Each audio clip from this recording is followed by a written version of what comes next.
Welcome to Beyond the Briefing. I'm Shannon Marvell, and there has been a recent update with Ross County. They were relegated around 2 weeks ago, and someone who's been following the story is Andrew Henderson. What's been going on? It seems to be another football team has renegated, and you're on this podcast again. Yeah, it's been a fun time for Highland football, it must be said, over the last year, 18 months or so. Um, yeah, Ross County ended up a third consecutive relegation playoff in the Premiership. This time, they weren't as lucky as they've been in the last couple of years. They lost out to Livingston, went down to the Championship, and as you can expect, that hurt a lot of people. That hurt a lot of the fans, that hurt the staff, and there's been a bit of fallout from that over the last couple of weeks before preseason starts up next week. So I guess that's what we're here to talk about. And you were able to spend some time with Chief Executive Stephen Ferguson and Chair Roy MacGregor as well. When you walked into that room, tell us what presents did you get from them? Do you know what? It was actually a fairly calm atmosphere, which I appreciate people might not expect given the situation that the club have been in. Um, they both made it very clear that for the first few days after relegation, they were hurting. You know, big time, just as much as the fans were. We actually asked both of those guys immediately after full time, the night they got relegated, if they wanted to chat, and they both just said, give us some space, give us some time, let us evaluate things. And that process had clearly been done. Uh, it's a couple of decisions that they've made, the changes that they've made. There's a bit more optimism walking into the room this week, where there's a determination, a steely determination, maybe, that they are going to recover from this and they are going to get back up. And clearly, everything is pointing towards that now. It's just the next stage of the journey. And yeah, it was disappointing a couple of weeks ago. And, there was a lot of pain. And one of the phrases being used to me is there's been a lot of soul searching. But I feel like they're now out the other side of that and, as I say, determined to make a good fist of it this next season.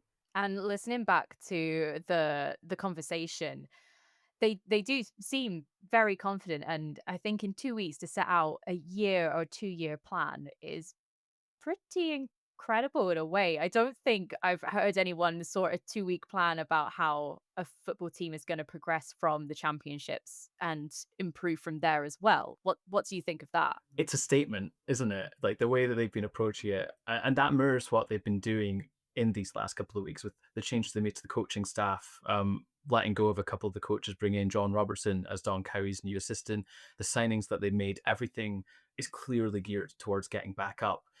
It maybe should be said that they've set out a bit of a plan for what the next couple of years look like, as you say, Shannon. But this is a bit of an ongoing process. The last 18 months, 2 years or so, they've been trying to look at how to make the term more successful long term and sustain that. There's been a bit of a mantra in Dingwall over the last year or so that they want to thrive and not just survive in the Premiership. And that has meant looking at behind the scenes coaching, recruitment, youth development, everything that you could think that can make a successful football club. They've been evaluating that and trying to figure out what the right way forward is. Relegation obviously has a bit of an impact on that, but they have, regrouped. They figured out how to adjust things to hopefully ensure that it doesn't do too much long-term damage. And all being well, if they win promotion this year, as they're hoping, they'll be right back on track this time next year. Roy MacGregor has been with the club for quite a long time. A lot of the things he's been looking at youth development, business improvement as well. One thing that he mentions as well is about the fans and how they're just as important as the running of the club as well. Is that something that's quite normal for Roy to come out with, or is this more of a we need your help? I, that's a good question because it's not particularly often that Roy actually does something so public facing as what he did this week and inviting the local press in and chatting to us like that. I don't think anybody can doubt Roy McGregor's commitment to Ross County. It's well established, the financial backing that he's given them year after year. He's been chairman for the club for, I think, the vast majority of the last 30 years since they've been in the SBFL. And I possibly shouldn't be saying this, but I don't think either of them will mind too much. Stephen Ferguson did say to us during the meeting that Roy's basically the biggest Ross County fan. They talked a little bit about fan ownership at times before we properly got going. And Fergie said that Ross County basically have the ideal fan ownership model, because one of the biggest Ross County fans there is the guy who's in charge of the club. So he wants to see them do well, just like everybody else that comes to the ground on a Saturday afternoon supporting the team wants. And going forward, everybody's going to need to band together. Relegation comes with a financial hit. Fans need to be getting behind the team in terms of coming to games, buying merchandise, buying match tickets, supporting in any way they can as well to do their bit. And Roy's going to back them as much as he can to make sure they get back up to the Premiership in one go. So the message, I guess, was everybody needs to be pulling in the same direction. And it really did feel from the meeting that we had like everybody is right now. And that's what we'll be starting the conversation off. Andrew, thank you very much for coming in. Thank you very much for having me back. We were living a wee bit in hope, knowing that, we had a pretty threadbare squad to go with. There wasn't a lot of change that Don could have done within it. So you need to do that. That hurt is good, but we're past the hurt now. So we need to work it differently this year, because we might get one feature, in a thing, but we'll need to create the excitement ourselves. Yeah. So they need your help. My first question was going to be about that day, because obviously that's the starting point that you did get relegated, and just how you've touched on it already, but how you felt, both of you, I suppose, just that day. I drove there twice and I couldn't get to the car. I've never experienced that in my life. Much more than the previous time, right? Yeah, because it was very, you would say with 12 games to go, we were in a relatively good position. Yeah. Yeah. And somehow we couldn't get out of that, and then we've got to examine. Well, it's just examining the manager. You got to examine us. Was all the tools there? Did we, if you look at previous seasons, we have, people say you strengthen it thing, but sometimes we strengthen for risk. So at Christmas you strengthen because you've only got 2 centre halves, and what happens if that happens? So we were always, our decisions of players in many ways was in risk analysis we were doing. What happened? We didn't risk analysis, Noah, well enough, and you could see that, we missed that creativity. We didn't have wingers to change. So, the manager was we recruited for a 3-5-2. we recruited. That's what it was. And we didn't have flexibility in that, so some of it, is our thinking, as well. So you have to go through that. So I've never, in 72 years, not been able to come into my business or into football club. Yeah. And when did you, 2 weeks later, you managed to get in? 2 months. I went to see Davy's new pitch. That was my first thing out of the office. So, and Stephen's the same. We hurt when these things is, and we have then to make big decisions. We have to make the decision of a management, and we took we took a bit of time to say and examine everything. When you're as low as that, Roy, did you? Do you consider whether you still want to be chairman of the club? Yeah, it's not the club. The thing is, my commitment to the Highlands is the thing. That I'm trying to make people better. I'm trying to make people believe in themselves, so that you can have a Highland-based headquarters and that. So that whole legacy thing is in the football club. So it's not letting myself down, because I could go away tomorrow. I could fund the club and not go to the club. Yeah. I can do it in a different way, but I'm wedded to the people. That's the difficult thing. Without leadership, both clubs here are probably at best championship clubs, but maybe second division clubs. And so Allengoon and Inverness, again, you need leadership. You need people like that I'm not a great one for fan ownership, because I think it mixes leadership with I think you can have both, but Motherwell and these people have challenges, in how they operate. Yeah. So I think you need, the clubs here will always need subsidy, and your subsidy is not going to come from the fan. The support is going to come from the fan.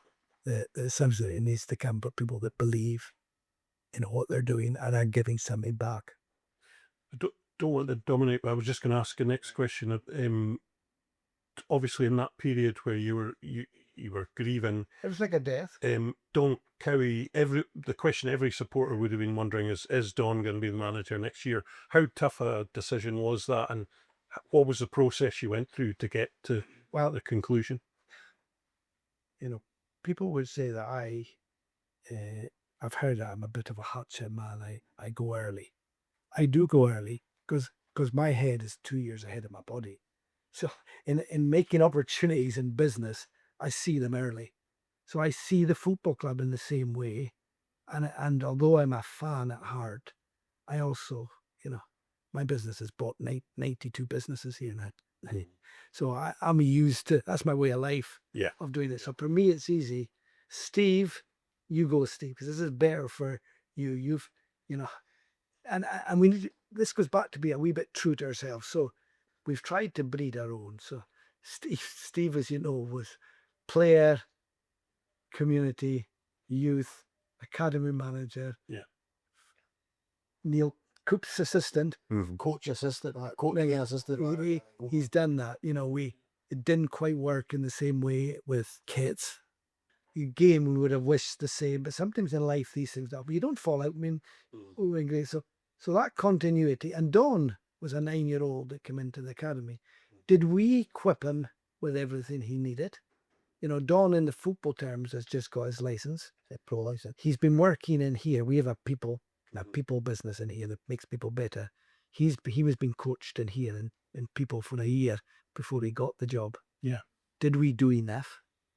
Did we prepare him? And if we really believed that we wanted to be a Highland-based business, did we give him all the tools? And probably the answer is some of that's right. Some of it is experience on him that maybe his decision-making in some areas weren't as clear as someone that's just gone the fence to be a manager. So, there was culpability everywhere. It wasn't with Don. But do you want to speak to that sort of process? To go back to the first question we were asked was going to win the championship. The very next question needs to be is who's going to be the driver of the football team, because that ultimately is what we're talking about. So that was a decision that we could never take lightly, because it was so important, not only for the individuals involved but also for what next year looks like. And because the Germans talking about in and vans all the time, they were not just talking about our goal is only to win the championship, but there's a bigger picture there. There's a bigger responsibility for the area. We had plans for the academy. We had plans for this transition phase. And I didn't say we were using Dan Ashworth, who's on our data collection and what he was doing at Brighton and what he was doing in Newcastle. So we were down that road quite a way, in our thinking anyway. Just for the record, that he was doing that as a dad because he would still get paid my right. Which he genuinely was, but like the chairman said, he was very, very good with his time, especially with myself. Obviously with the career that he's had, it would be silly if we didn't look to pick the brains of him.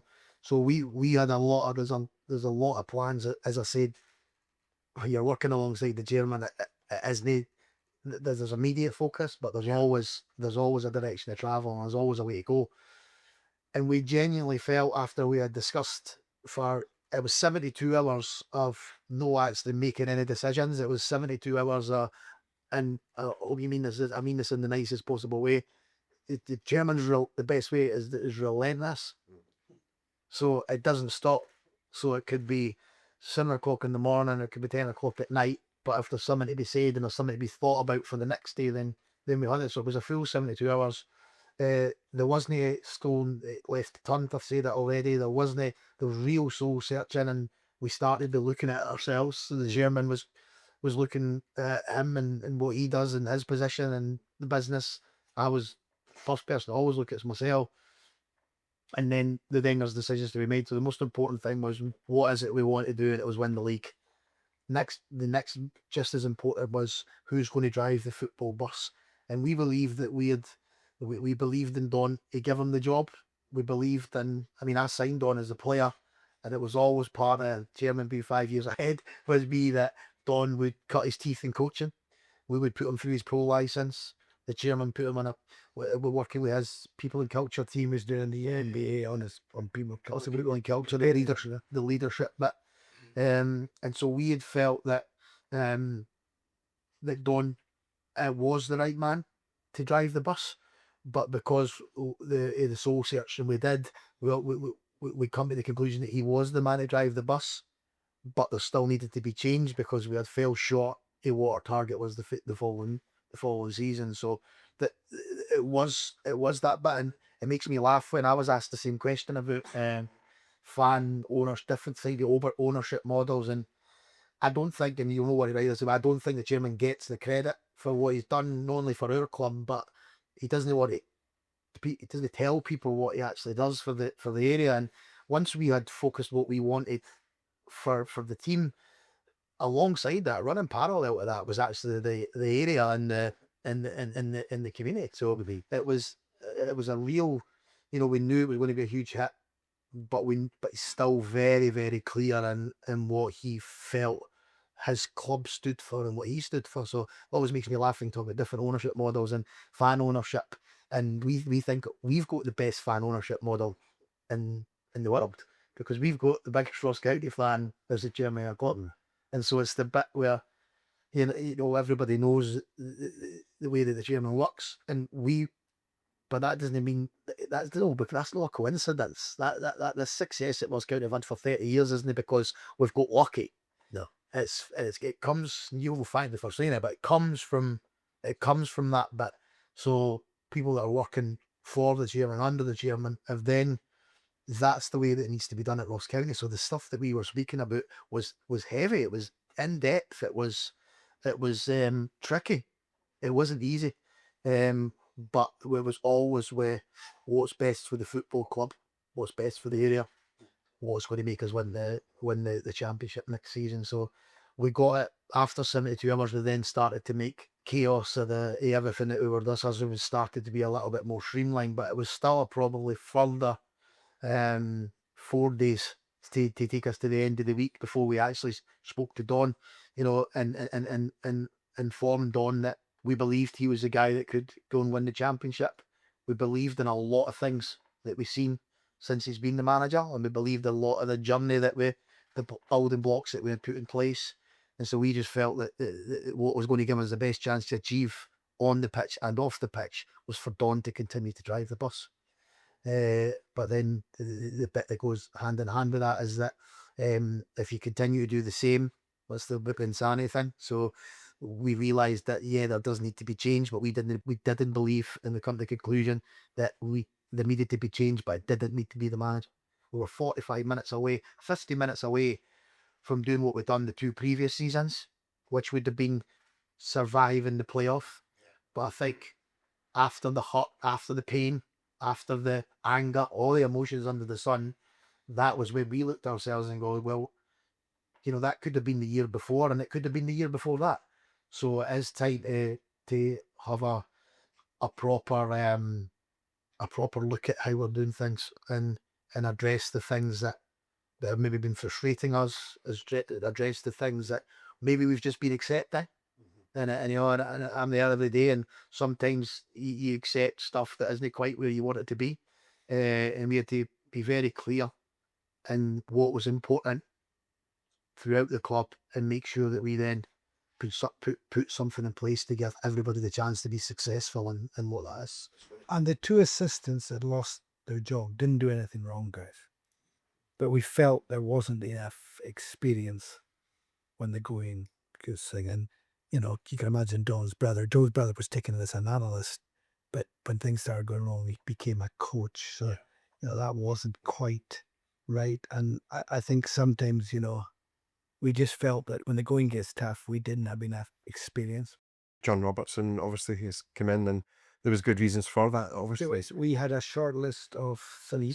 There was 6, and it 6 they went to 3. And it went to 3. And Stephen and Don went with John, not because he was in the area, but because he did it before. He managed Don, by the way. He was Don's manager.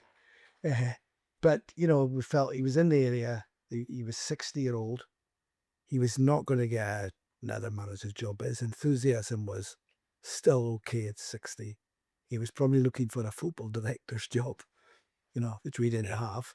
But because of his relationship with Don, he felt that he could help be there for Don, and he felt a bit sorry for Don on the season. Well, so I think there was reasons why we want them level, but it was thorough again, of who we could add with a bit more experience that has won a championship as well. Who knows?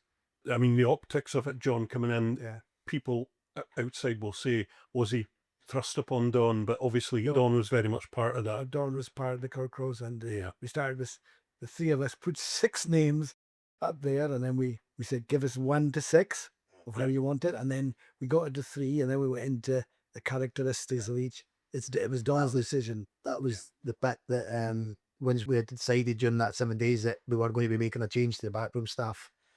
And the Jim's already said 63, but I was in that office there, to be fair. And it was very much specific. Again, how do we win the championship? And there was 6 points. I think you started us off, and we all contributed to making sure that what we believed we needed to win the championship, and John ended up being experience, trust, all the things that the challenge of everything to the Highlands. There's no many people have a real insight into that when it is a challenge, a real challenge. The geography, he understands the geography. He understands Scottish players. He's managed a lot of games. He's won the league as well. He's won the league. The existing squad, John would have had a good idea. Not coming in completely blind. He would have seen them at 18 home games last season. He'll have seen it as well. And also, what the most important thing is that you've touched on it, Alistair, is that Don is the manager. It's very, very clear to John that Don is the manager and John is coming in as an assistant. He's a different generation.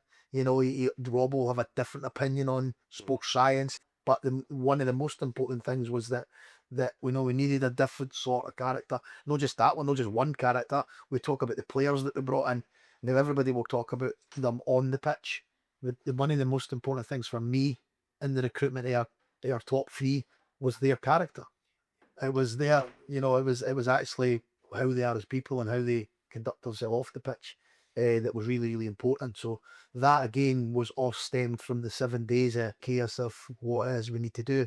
And Robbo was another part of that.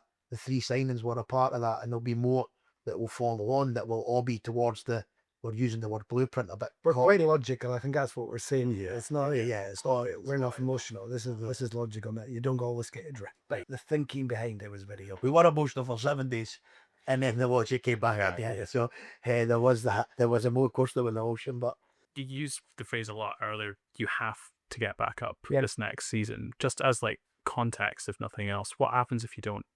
We'll go again. I don't want to think about it. I mean, you could say, well, you could be very happy in the championship. Maybe that's for both teams. Would aspire to. In fan base and that. But I think we're more. We've had a taste of that, and we want it for our own community to be able to play at the highest level. That's what we believe in the club. There's nothing you cannot guarantee because it's got to. You try and set it up that way. We're not setting it up. Then we're a Premier club. We're a Championship club that's got to go. So that I don't want to hear that I'm a better player in the Championship. There's players like that. They're no use to us. We're a Championship club. Except if you think you're better than a Championship, go and do it on a Saturday. You talked about the changing business and professionalism of the Premier League as well at this point. What do you see the ceiling as being for Ross County with those changes? Personally, I don't think probably either North Club fit into today's Premiership, which is City dominated. So both clubs have got to outperform probably off the park to make it happen on the park. That's what I would say. So Alan's got a big job, in stabilising that and trying to say, look, we want to be a Championship club again. If you're there, do you go the next stage? So there's stages in all this. We just feel we've let our people down as we've had 12 games to go. We went in the pack and we didn't get there. So it hurts, and it'll hurt our supporters. Do you know what I mean? So they'll be wondering, what are we going to do? I mean, are we serious about coming back up, or are we settling as a Championship club? We're not settling it. Our message has got to be clear everywhere. Player, manager, make sure that everyone understands and everyone's going to deliver on what they say they need to do to get back up. Probably in tune with that very sentiment, there'll be a lot of speculation about Ronan Hale because he's had such. I don't know if it's a question for you or for I think that one was probably for me. Yeah, Ronan. We invested in Ronan as a replacement for Simon Murray, and this is one of the things I'm speaking about. About a lot of good things happened last year. You know, if Simon leaves, having scored close to 20 goals, we had got a good return on our investment from that gamble 2 seasons before. Where Jim was speaking about managing the risk, but we brought Simon in. That was a risk to stay in the Premier League, and then for us to get the return that we got on Simon was acceptable, and we wished Simon well when he went, but we had to replace it. And Ronan Hale was, if you had told me this, that he would end up with 17 goals in his first season in the Premier League, I would have both your hands off it on him. So that was a good piece of business. Greg Strong, our head of recruitment, was involved in that. The manager was involved in it. Myself and the chairman was involved in it. So that was a real plus. And 17 goals in a team that was struggling to score goals was huge. He's just had a cap for Northern Ireland. So again, that raises his profile. But he's on a long-term contract, and he's a most scouted player. And we'll take a lot to move him. Okay. I was going to say he's been respectful to give him credit, Yeah. you know, and he commented after, and he's been quite respectful, but he did say, obviously, I want to play at the highest level possible. But he hasn't said anything out of turn, I don't think, for that. No. Yeah. You know, we can't stop a player, Boyd, to prove himself, you know. But we encourage that, but he is under contract, and he'll be reporting for training on Monday for part of the group that's going to try and win the championship. And we felt, also, just to go back there, we felt we recruited really well last year. We updated our scouting system, both in Scotland and England. We got Chilvers, we got Hale, we got Akerride, George Amisa. We thought we did a really good job. Because you had your captain to replace Baldwin, you had your most creative player, Jan Danda, and your top scorer. They all left. So it was a reality again, but that's no really that we speak about it now. That was a reality, but that was the challenge of the season ahead. And with 10 games to go, you're thinking, you know what, we've been able to achieve that. We're the youngest team, and I don't know again if you in the Premiership, consistently the youngest team in the Premiership. So that's a lot around who we can recruit to the Highlands, but we've identified that, and that's another thing that came out of the discussions with myself and the chairman, where there's going to need to be that experience, know-how, knowledge alongside some of these talented youngsters. Chilvers, just 25 years of age. Ronan Hale's over 25 years of age. So these are guys that are in there. We're getting guys that we believe are in their prime to bring them in. So yeah, and that was part of the reason why these guys were brought in longer term contracts, because we seen them as part of the longer journey.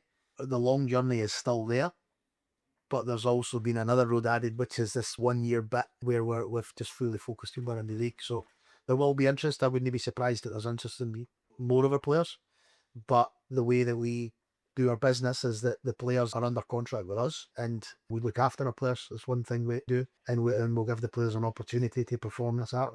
And our brand is important. So, you know, I can go back, I was there, the standing of Scottish football. So Simon came to Ross County because I chased Simon for 7 years. Went to South Africa with him, and he beat the mean Stuart tried to sign him twice. You know, we're there.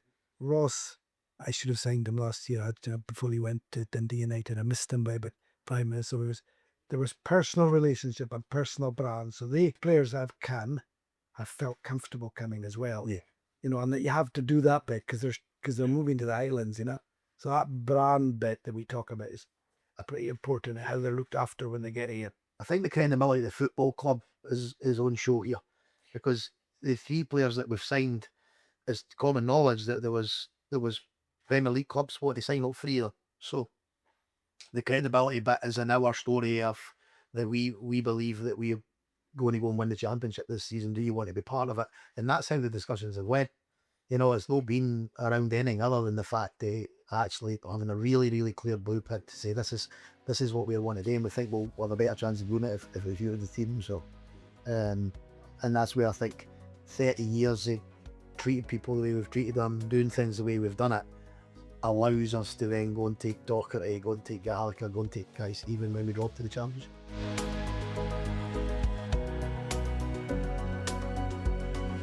You've been listening to Beyond the Briefing, the stories behind the headlines, diving deeper into the biggest stories in the Highlands. This podcast is brought to you by Highland News and Media It's hosted and produced by Shannon Marvell. If you enjoyed the show, make sure to subscribe.